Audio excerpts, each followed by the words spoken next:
ಈ ಎಲ್ಲದರ ನಡುವೆ ಈ ಧರ್ಮಸ್ಥಳ ಬುರುಡೆ ಪ್ರಕರಣದ ತನಿಖೆಯನ್ನು ವಿಚಾರಣೆಯನ್ನು SIT ಅಧಿಕಾರಿಗಳು ತೀವ್ರಗೊಳಿಸಿದ್ದಾರೆ. ಅದರಲ್ಲೂ ಪ್ರಮುಖವಾಗಿ ಈಗಾಗಲೇ ಪೊಲೀಸ್ ಕಸ್ಟಡಿಯಲ್ಲಿ ಇರತಕ್ಕಂಥ ಆ ಬುರುಡೆ ಮ್ಯಾನ್ ಚಿನ್ನಯ್ಯ, ಮಟ್ಟಣ್ಣವರ್, ಜಯಂತ್ ಹಾಗೆ ಯೂಟ್ಯೂಬರ್ ಅಭಿಷೇಕ್ ಇವರೆಲ್ಲರ ವಿಚಾರಣೆಯನ್ನು ಕೂಡ SIT ಅವರು ಮಾಡ್ತಾ ಇದ್ದಾರೆ. ನಾಳೆಗೆ ಚಿನ್ನಯ್ಯ ಪೊಲೀಸ್ ಕಸ್ಟಡಿ ಅವಧಿ ಮುಕ್ತಾಯ ಆಗುತ್ತೆ, ಮತ್ತೆ ಕೋರ್ಟ್ ಹಾಜರುಪಡಿಸ್ತಾರೆ. ಆದರೆ ಆಶ್ಚರ್ಯ ಏನಂದರೆ ಜಯಂತನ್ನು ವಿಚಾರಣೆ ಮಾಡೋ ಸಂದರ್ಭದಲ್ಲಿ ಆ ಬುರುಡೆಯನ್ನು ನನಗೆ ತಂದುಕೊಟ್ಟಿದ್ದೇ ಗಿರೀಶ್ ಮಟ್ಟಣ್ಣವರ್ ಅಂತ ಹೇಳಿದ್ದಾರೆ. ಆದರೆ ಗಿರೀಶ್ ಮಟ್ಟಣ್ಣವರ್ ಜಯಂತ್ ಹೇಳಿಕೆಯನ್ನು ತಿರಸ್ಕರಿಸಿದ್ದಾರೆ. ಸೊ ಇವರ ವಿಚಾರಣೆಯ ಸಂದರ್ಭದಲ್ಲಿ ಬಯಲಿಗೆ ಬಂದ ಸತ್ಯಾಂಶಗಳು ಏನೇನು ಹಾಗಾದರೆ ಅದಕ್ಕೆ ಸಂಬಂಧಪಟ್ಟ ಒಂದು ರಿಪೋರ್ಟ್ ಇದೆ, ನೋಡೋಣ ಬನ್ನಿ. ಧರ್ಮಸ್ಥಳ ವಿರುದ್ಧ ಷಡ್ಯಂತ್ರ ಕೇಸ್ ತನಿಖೆ ಚುರುಕು, ಬುರುಡೆ ಗ್ಯಾಂಗ್ ಬುಡಕ್ಕೆ SIT ಬಿಸಿ ನೀರು, ಬುರುಡೆ ಗ್ಯಾಂಗ್ನ ಸೂತ್ರಧಾರಿಗಳಿಗೆ ಫುಲ್ ಗ್ರಿಲ್. ಧರ್ಮಸ್ಥಳದ ಬುರುಡೆ ಪ್ರಕರಣ ಇದೀಗ ಬುರುಡೆ ಗ್ಯಾಂಗ್ನ ಬುಡಕ್ ಬಂದು ನಿಂತಿದೆ. ಇಡೀ ಪ್ರಕರಣದ ಬಗ್ಗೆ ಸುಳ್ಳು ಸುದ್ದಿ ಹಬ್ಬಿಸಿದ ಯೂಟ್ಯೂಬರ್ಗಳಿಗೆ ಸಂಕಷ್ಟ ಎದುರಾಗಿದ್ದು ಒಬ್ಬೊಬ್ಬರನ್ನೇ SIT ತನಿಖೆ ನಡೆಸುತ್ತಿದೆ. ಆರಂಭದಲ್ಲಿ MD ಸಮೀರ್ನನ್ನ ಬೆಳ್ತಂಗಡಿ ಪೊಲೀಸರು ವಿಚಾರಣೆ ನಡೆಸಿದ್ದು ಆತನ ಮನೆಯನ್ನ ಸರ್ಚ್ ಮಾಡಿ ಹಲವು ದಾಖಲೆ ವಸ್ತುಗಳನ್ನ ವಶಪಡಿಸಿಕೊಂಡಿದ್ದಾರೆ. ಇದೀಗ ಯುನೈಟೆಡ್ ಮೀಡಿಯಾ ಅನ್ನುವಂತಹ ಯೂಟ್ಯೂಬ್ ನಡೆಸುತ್ತಿದ್ದ ಅಭಿಷೇಕ್ನನ್ನ SIT ಅಧಿಕಾರಿಗಳು ವಿಚಾರಣೆ ನಡೆಸಿದ್ದಾರೆ. ನಿನ್ನೆ ತಡರಾತ್ರಿಯವರೆಗೂ ಅಭಿಷೇಕ್ನನ್ನ ವಿಚಾರಣೆ ನಡೆಸಿದ್ದು ತನಿಖಾಧಿಕಾರಿಗಳು ಇವತ್ತು 3ನೇ ದಿನವೂ ಕೂಡ ಕಚೇರಿಯಲ್ಲಿಯೇ ವಿಚಾರಣೆ ನಡೆಸಿದ್ದಾರೆ. ಈ ವೇಳೆ ತಾನು ವ್ಯೂವ್ಸು ಲೈಕ್ಸಿಗಾಗಿ ವಿಡಿಯೋ ಮಾಡಿದ್ದು ನನಗೆ ಮಹೇಶ್ ಶೆಟ್ಟಿ ತಿಮರೋಡಿ, ಗಿರೀಶ್ ಮಟ್ಟಣ್ಣನವರು ಹೇಳಿದ ರೀತಿಯಲ್ಲಿ ವಿಡಿಯೋ ಮಾಡಿದ್ದೆ ಅಂತ ಹೇಳಿ SIT ಅಧಿಕಾರಿಗಳ ಮುಂದೆ ಕಣ್ಣೀರಿಟ್ಟಿದ್ದಾನೆ. ಯೂಟ್ಯೂಬರ್ ಅಭಿಷೇಕ್ನನ್ನ ನಿನ್ನೆ ತಡರಾತ್ರಿಯವರೆಗೂ SIT ಅಧಿಕಾರಿಗಳು ವಿಚಾರಣೆ ನಡೆಸಿದ್ದಾರೆ. ಇವತ್ತು ಮುಂದುವರೆದು 3ನೇ ದಿನದ ವಿಚಾರಣೆಯನ್ನ ಮಾಡಿರುವಂಥ SIT ಅಧಿಕಾರಿಗಳು ಬಹಳಷ್ಟು ಮಹತ್ವದ ವಿಚಾರಗಳನ್ನು ಹೊರಗೆ ತೆಗೆದಿದ್ದಾರೆ. ಇದರ ಸಂದರ್ಭದಲ್ಲಿ ಆತ ಹೇಳಿರುವ ಪ್ರಕಾರ ನನಗೆ ವ್ಯೂವ್ಸ್ ಹಾಗೂ ಲೈಕ್ಸ್ನ ಹಿನ್ನೆಲೆಯಲ್ಲಿ ನಾನು ಮಾಡಿರುವಂಥದ್ದು ಯಾವುದೇ ಉದ್ದೇಶ ಹೊಂದಿಲ್ಲ ಅನ್ನುವಂಥದ್ದನ್ನು ಹೇಳ್ಕೊಂಡಿದ್ದೇನೆ. ಅದರ ಜೊತೆಗೆ ತಿಮರೋಡಿ, ಗಿರೀಶ್ ಮಟ್ಟಣ್ಣರು, ಜಯಂತ್ರವರು ಹೇಳಿದ ರೀತಿಯಲ್ಲೇ ನಾನು ಎಲ್ಲವನ್ನ ಮಾಡಿದ್ದೇನೆ ಅನ್ನುವಂಥ ಮಾತನ್ನು ಆತ ಹೇಳುವುದರ ಮೂಲಕ SIT ಅಧಿಕಾರಿಗಳ ಮುಂದೆ ಆತ ಕಣ್ಣೀರು ಹಾಕಿದ್ದಾನೆ. ಕಚೇರಿಯಲ್ಲಿ ಜಯಂತ್, ಮಟ್ಟಣ್ಣನವರಿಗೆ ಗ್ರಿಲ್, SIT ಮುಖ್ಯಸ್ಥರ ನಿರ್ದೇಶನದಂತೆ ವಿಚಾರಣೆ. ನಿನ್ನೆ ರಾತ್ರಿ ಜಯಂತ್ರನ್ನ ಬೆಳ್ತಂಗಡಿ SIT ಕಚೇರಿಗೆ ಕರೆಸಿಕೊಂಡ ಅಧಿಕಾರಿಗಳು ರಾತ್ರಿ ಪೂರ್ತಿ ವಿಚಾರಣೆ ನಡೆಸಿದ್ರು. ಇವತ್ತು ಕೂಡ ವಿಚಾರಣೆ ಮುಂದುವರೆಸಿದ್ದಾರೆ. ಈ ನಡುವೆ ಬುರುಡೆ ಗ್ಯಾಂಗ್ನ ಇನ್ನೋರ್ವ ಸೂತ್ರಧಾರಿ ಗಿರೀಶ್ ಮಟ್ಟಣ್ಣನವರಿಗೂ ಕೂಡ ನೋಟಿಸ್ ಕೊಡಲಾಗಿತ್ತು. ಬುರುಡೆ ಮ್ಯಾನ್ ಚಿನ್ನಯ್ಯ ಹೇಳಿಕೆಯನ್ನು ಆಧರಿಸಿ ಕೊಟ್ಟಂತಹ ನೋಟಿಸ್ ಹಿನ್ನೆಲೆಯಲ್ಲಿ ಬೆಳ್ತಂಗಡಿ ಕಚೇರಿಗೆ ಗಿರೀಶ್ ಮಟ್ಟಣ್ಣನವರ್ ಹಾಜರಾಗಿದ್ರು. ಬೆಳ್ತಂಗಡಿ ಕಚೇರಿಗೆ ಆಗಮಿಸಿದ SIT ಮುಖ್ಯಸ್ಥ DGP ಪ್ರಣವ್ ಮೊಹಂತಿ ತನಿಖೆಯ ಸಂಬಂಧ ಅಧಿಕಾರಿಗಳ ಜೊತೆಗೆ ಸಭೆ ನಡೆಸಿದ್ರು. ಈವರೆಗಿನ ತನಿಖೆಯ ಪ್ರಗತಿ ಪರಿಶೀಲನೆ ಮಾಡಿದ್ದು, ಈ ವೇಳೆ ಅಧಿಕಾರಿಗಳಿಗೆ ಬುರುಡೆ ಗ್ಯಾಂಗ್ನ ವಿಚಾರಣೆ ನಡೆಸುವುದಕ್ಕೆ ಕೆಲವೊಂದು ನಿರ್ದೇಶನವನ್ನ SIT ಮುಖ್ಯಸ್ಥರು ಕೊಟ್ಟಿದ್ದಾರೆ. SIT ಮುಖ್ಯಸ್ಥರ ನಿರ್ದೇಶನದಂತೆಯೇ ಅಧಿಕಾರಿಗಳು ದೂರುದಾರ ಜಯಂತ್, ಗಿರೀಶ್ ಮಟ್ಟಣ್ಣನವರವರ ವಿಚಾರಣೆ ನಡೆಸಿದ್ದಾರೆ. ಯೂಟ್ಯೂಬ್ ಮತ್ತು ಮಾಧ್ಯಮಗಳಿಗೆ ಕೊಟ್ಟ ಸಂದರ್ಶನಗಳ ಹೇಳಿಕೆಯನ್ನು ಆಧರಿಸಿ ತನಿಖಾಧಿಕಾರಿಗಳು ಪ್ರಶ್ನಾವಳಿಗಳನ್ನು ಮುಂದಿಟ್ಟು ವಿಚಾರಣೆ ನಡೆಸಿದ್ದಾರೆ. ಬೆಳ್ತಂಗಡಿಯ SIT ಕಚೇರಿಗೆ ಆಗಮಿಸಿರುವಂಥ SIT ಮುಖ್ಯಸ್ಥ ಪ್ರಣವ್ ಮೊಹಂತಿ ಅವರು ಅಧಿಕಾರಿಗಳ ಜೊತೆ ಸಭೆಯನ್ನು ಮಾಡಿದರು. ಕೆಲವೊಂದು ವಿಚಾರದ ಬಗ್ಗೆ ಸೂಚನೆಯನ್ನು ಅಧಿಕಾರಿಗಳಿಗೆ ಕೊಡಲಾಗಿರುವಂಥದ್ದು. ಅದರ ಜೊತೆಗೆ ಈ ಬುರುಡೆ ಗ್ಯಾಂಗ್ನ ಬಗ್ಗೆ ಸಾಕಷ್ಟು ವಿಚಾರಗಳನ್ನು, ಪ್ರಶ್ನಾವಳಿಗಳನ್ನು ಹಾಕಲಿಕ್ಕೆ ಮೊಹಂತಿ ಅವರೇ ಸೂಚನೆ ನೀಡಿದಂಥ ಹಿನ್ನೆಲೆಯಲ್ಲಿ ತನಿಖಾಧಿಕಾರಿಗಳು ಸಾಕಷ್ಟು ವಿಚಾರಣೆಗಳನ್ನು ಮಾಡಿರುವಂಥದ್ದು. ಪ್ರಮುಖವಾಗಿ ಜಯಂತ್ ಟಿ, ಗಿರೀಶ್ ಮಟ್ಟಣ್ಣವರು, ಅಭಿಷೇಕನ್ನು ಬಹಳಷ್ಟು ಹೆಚ್ಚಿನವಾದಂಥ ವಿಚಾರಣೆಯನ್ನು ಮಾಡಿರುವಂಥ SIT ಅಧಿಕಾರಿಗಳು ಮುಂದಿನ ದಿನಗಳಲ್ಲಿ ಯಾವ ರೀತಿಯಾಗಿ ತನಿಖೆಗೆ ಬರಬೇಕು ಅನ್ನುವಂಥ ಸೂಚನೆಯನ್ನು ಈ ಸಂದರ್ಭದಲ್ಲಿ ನೀಡಿದ್ದಾರೆ.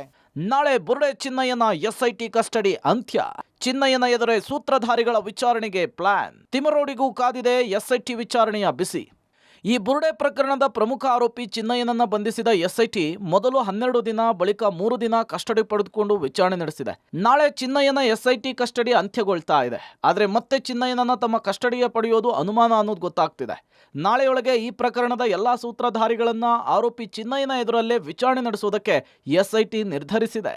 ಹೀಗಾಗಿ ಜಯಂತ್, ಗಿರೀಶ್ ಮಟ್ಟಣ್ಣನವರ್ ವಿಚಾರಣೆ ನಡೆಸಿದ SIT ಬುರುಡೆ ಗ್ಯಾಂಗ್ನ ಮುಖ್ಯಸ್ಥ ಮಹೇಶ್ ಶೆಟ್ಟಿ ತಿಮರೋಡಿಗೂ ಶೀಘ್ರದಲ್ಲಿಯೇ ಗ್ರಿಲ್ ನಡೆಸೋ ಸಾಧ್ಯತೆ ಇದೆ. ಬುರುಡೆ ಪ್ರಕರಣದ ಆರೋಪಿ ಚಿನ್ನಯ್ಯನನ್ನ ಆರಂಭದಲ್ಲಿ 12 ದಿನಗಳ ಕಾಲ SIT ವಶಕ್ಕೆ ಪಡೆದಿತ್ತು. ಆ ಬಳಿಕ ಮತ್ತೆ 3 ದಿನಗಳ ಕಾಲ ವಶಕ್ಕೆ ಪಡೆದು ವಿಚಾರಣೆ ನಡೆಸಿತ್ತು. ಈ ಸಂದರ್ಭದಲ್ಲಿ ಈ ಬುರುಡೆ ಗ್ಯಾಂಗ್ನ ಸೂತ್ರಧಾರಿಗಳನ್ನ ಚಿನ್ನಯ್ಯನ ಎದುರಲ್ಲೇ ವಿಚಾರಣೆ ಮಾಡುವಂತಹ ಕೆಲಸವನ್ನ SIT ಅಧಿಕಾರಿಗಳು ಮಾಡಿರುವಂಥದ್ದು. ಹೀಗಾಗಿ 3 ದಿನ ಸಾಕಾಗದೇ ಇರುವಂಥ ಹಿನ್ನೆಲೆಯಲ್ಲಿ ಇವತ್ತು ಎಲ್ಲರನ್ನ ವಿಚಾರಣೆ ಮಾಡಬೇಕು ಅನ್ನುವಂಥ ನಿರ್ಧಾರ ಮಾಡಿದಂಥ SIT ಇವತ್ತು ಪ್ರಮುಖವಾಗಿ ಗಿರೀಶ್ ಮಟ್ಟಣ್ಣರು, ಜಯಂತ್ ಜೊತೆಗೆ ಯೂಟ್ಯೂಬ್ ನಡೆಸ್ತಾ ಇದ್ದಂಥ ಅಭಿಷೇಕ್ನನ್ನ ವಿಚಾರಣೆ ನಡೆಸಿದ್ದಾರೆ. ಮತ್ತೆ ಆರೋಪಿ ಚಿನ್ನಯ್ಯನನ್ನ ನ್ಯಾಯಾಲಯಕ್ಕೆ ಹಾಜರುಪಡಿಸುವಂತ ಹಿನ್ನೆಲೆಯಲ್ಲಿ ಎಲ್ಲ ಕೆಲಸಗಳನ್ನು ಇವತ್ತು ಮಾಡಿ ಮುಗಿಸಲಿಕ್ಕೆ SIT ಅಧಿಕಾರಿಗಳು ನಿರ್ಧಾರ ಮಾಡಿದ್ದಾರೆ. ಧರ್ಮಸ್ಥಳ ಪ್ರಕರಣದ ಬಗ್ಗೆ ಸೋನಿಯಾ ಗಾಂಧಿಗೆ ಪತ್ರ. ಮಹಿಳಾ ಸಂಘಟನೆಗಳಿಂದ ಸೋನಿಯಾಗೆ ಪತ್ರ. ಧರ್ಮಸ್ಥಳ ಗ್ರಾಮದಲ್ಲಿ ನೂರಾರು ಶವಗಳನ್ನು ಹೂತಿಟ್ಟ ಪ್ರಕರಣದಲ್ಲಿ ಮಧ್ಯಪ್ರವೇಶಿಸುವಂತೆ ಕುರಿತು ಕಾಂಗ್ರೆಸ್ ನಾಯಕಿ ಸೋನಿಯಾ ಗಾಂಧಿಯವರಿಗೆ ಮಹಿಳಾ ಸಂಘಟನೆಗಳು ಪತ್ರ ಬರೆದಿವೆ. ಸುಮಾರು 10 ಮಹಿಳಾ ಸಂಘಟನೆಗಳು ಹಾಗೂ 40 ಸಾಮಾಜಿಕ ಹೋರಾಟಗಾರ್ತಿಯರು ಪತ್ರ ಬರೆದಿದ್ದು ಮಧ್ಯಪ್ರವೇಶಿಸುವಂತೆ ಮನವಿ ಮಾಡಿದ್ದಾರೆ. ಕೊಂದವರು ಯಾರು ಎಂಬ ಶೀರ್ಷಿಕೆಯಲ್ಲಿ ಪತ್ರ ಬರೆಯಲಾಗಿದ್ದು ಎಸ್ಐಟಿ ತನಿಖೆಯ ಬೆಳವಣಿಗೆಯ ಬಗ್ಗೆ ತೀವ್ರ ಆತಂಕ ಹೊರಹಾಕಿದ್ದಾರೆ. ಅಲ್ಲದೆ ಚಿನ್ನಯ್ಯನ ಬಂಧನ, ಸುಜಾತಾ ಭಟ್ ಪ್ರಕರಣ, ತನಿಖೆಯ ಕುರಿತು ಮಾಧ್ಯಮ ವರದಿಗಳು ಹಾಗೂ ಡಿಸಿಎಂ ಡಿಕೆ ಶಿವಕುಮಾರ್ ಬಗ್ಗೆಯೂ ಕೂಡ ಪತ್ರದಲ್ಲಿ ಉಲ್ಲೇಖಿಸಿದ್ದಾರೆ. ಧರ್ಮಸ್ಥಳ ಗ್ರಾಮದಲ್ಲಿ ನೂರಾರು ಶವಗಳನ್ನು ಹೂತಿಟ್ಟ ಪ್ರಕರಣದಲ್ಲಿ ಮಧ್ಯಪ್ರವೇಶ ಮಾಡಬೇಕು ಅಂತ ಮಾಜಿ ಎಐಸಿಸಿ ಅಧ್ಯಕ್ಷೆ ಸೋನಿಯಾ ಗಾಂಧಿ ಅವರಿಗೆ ರಾಜ್ಯದ ಕೆಲವು ಮಹಿಳಾ ಸಂಘಟನೆಗಳು ಪತ್ರವನ್ನು ಬರೆದಿದ್ದಾರೆ. ಸುದೀರ್ಘ 5 ಪುಟಗಳ ಪತ್ರವನ್ನು ಇಮೇಲ್ ಮೂಲಕ ಅವರಿಗೆ ಕಳಿಸ್ಕೊಡುವಂಥ ಕೆಲಸವನ್ನು ಮಹಿಳಾ ಸಂಘಟನೆಗಳು ಮಾಡಿದ್ದಾವೆ. 10 ಮಹಿಳಾ ಸಂಘಟನೆಗಳು 40 ಮಹಿಳಾ ಪರ ಹೋರಾಟಗಾರ್ತಿಯರು ಈ ಒಂದು ಪತ್ರಕ್ಕೆ ಸಹಿ ಹಾಕಿ ಇಮೇಲ್ ಮೂಲಕ ಅವರಿಗೆ ರವಾನಿಸುವಂಥ ಕೆಲಸವನ್ನು ಮಾಡಲಾಗಿದೆ.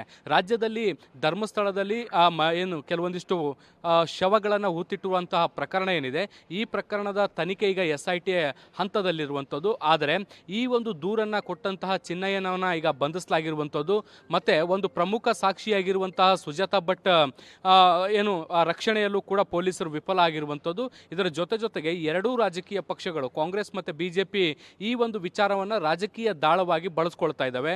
BJP ಒಂದು ಹಂತದಲ್ಲಿ ಧರ್ಮ ಯುದ್ಧದಂತೆ ಇದನ್ನು ಬಿಂಬಿಸುವಂಥ ಪ್ರಯತ್ನವನ್ನು ಮಾಡ್ತಾ ಇದ್ರೆ, ಮತ್ತೊಂದು ಕಡೆಗೆ ಕಾಂಗ್ರೆಸ್ SIT ತನಿಖೆಗೆ ವಿರುದ್ಧವಾದಂಥ ಹೇಳಿಕೆಗಳನ್ನು ಕೊಡುವಂಥ ಕೆಲಸವನ್ನು ಮಾಡ್ತಾ ಇದೆ. ಹೀಗಾಗಿ ರಾಜ್ಯದಲ್ಲಿ ಒಂದು ಪಾರದರ್ಶಕ ತನಿಖೆಯನ್ನು ನಡೆಯುವಂಥ ನಿಟ್ಟಿನಲ್ಲಿ ನೀವು ಕ್ರಮವನ್ನು ತೆಗೆದುಕೊಳ್ಬೇಕು, ಈ ನಿಟ್ಟಿನಲ್ಲಿ ಮುಖ್ಯಮಂತ್ರಿಗಳಿಗೆ ಸಲಹೆಯನ್ನು ಕೊಡಬೇಕು ಅನ್ನುವಂಥ ನಿಟ್ಟಿನಲ್ಲಿ ಪತ್ರದಲ್ಲಿ ಮನವಿಯನ್ನು ಮಾಡಲಾಗಿದೆ. ಬುರುಡೆ ಗ್ಯಾಂಗ್ಗೆ ವಿದೇಶಿ ಫಂಡಿಂಗ್ ಆರೋಪ, ತನಿಖೆಗೆ ಆಗ್ರಹಿಸಿ SITಗೆ ಹಿಂದೂ ಮುಖಂಡ ದೂರು. ಬುರುಡೆ ಗ್ಯಾಂಗಿಗೆ ವಿಡಿಯೋ ಮಾಡೋದಕ್ಕೆ ವಿದೇಶದಿಂದ ಹಣ ಬರ್ತಿದೆ ಅಂಥೇಳಿ ಈಗಾಗಲೇ BJP ಸಹ ಆರೋಪಿಸಿದೆ.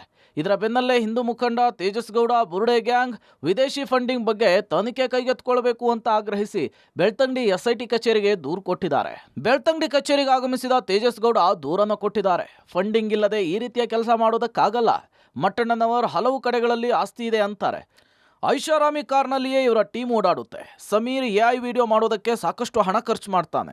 ಫಂಡಿಂಗ್ ವಿಚಾರ ಗೊತ್ತಾದರೆ ಷಡ್ಯಂತ್ರ ಬಹಿರಂಗವಾಗುತ್ತೆ, ತನಿಖೆಯನ್ನು ನಡೆಸೋದಕ್ಕೆ ಆಗ್ರಹಿಸಿದ್ದಾರೆ. ಅಲ್ಲದೆ ITಗೂ ಸೆಪ್ಟೆಂಬರ್ 9ರಂದು ದೂರು ಕೊಡೋದಾಗಿ ಪಬ್ಲಿಕ್ ಟಿವಿಗೆ ತಿಳಿಸಿದ್ದಾರೆ. ಇವರ ಫಂಡಿಂಗ್ ಇವರು ಗಣನೀಯವಾಗಿ ಅತಿ ಇನ್ಕ್ರೀಸ್ ಆಗ್ತಿರುವಂತ ಇವರ ಆಸ್ತಿ, ಅದರ ಆದಾಯದ ಮೂಲ ಅವರೇ ಸ್ವತಃ ಕೆಲವು ಯೂಟ್ಯೂಬ್ ಚಾನಲ್ ಹೇಳ್ಕೊಂಡಿದ್ದಾರೆ. ಏನು ಅಂತಂತಂದ್ರೆ ನಂದು ಶೃಂಗೇರಿಲಿ ಜಾಗ ಇದೆ, ಕಾಶ್ಮೀರಲ್ಲಿ ಜಾಗ ಇದೆ, ನಂದು ಅಪಾರ್ಟ್ಮೆಂಟ್ ಇದೆ ಅಂತ ಅದನ್ನ ಬಯಲ್ಗೆಳಿಬೇಕು ಅಂತ ನಾನು SIT ಕಂಪ್ಲೇಂಟ್ ಕೊಟ್ಟಿದ್ದೆ. ಒಟ್ಟಾರೆ ಬುರುಡೆ ಗ್ಯಾಂಗ್ನ ಬುರುಡೆ ಕಥೆ ದಿನಕ್ಕೊಂದು ತಿರುವು ಪಡಿತಾ ಇದೆ. ಬುರುಡೆ ಬಿಟ್ಟ ಗ್ಯಾಂಗ್ಗೆ SIT ವಿಚಾರಣೆಯ ಬಿಸಿ ಮುಟ್ತಾ ಇದೆ. Sukhpal, public TV, Mangaluru.